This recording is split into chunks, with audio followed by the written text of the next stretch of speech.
How to use promo code on Factor prepared meals. To use a Factor promo code, you can follow up the steps. So you can navigate towards the website or application first. We have this website which is factor75.com. You may also head over to the particular website and log in. In order to log in, once you're in the website, you should be finding this particular interface. You may basically look out for this three horizontal lines at the top left corner first, and from there you will be finding this option. Look out for the login option, tap on it, and you will be taken to the login page where you can use your credentials in order to log in.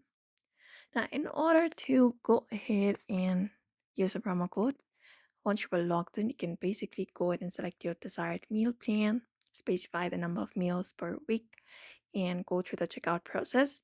And once you are there, you can look out for do you have a discount code or enter a promo code in the provided box section.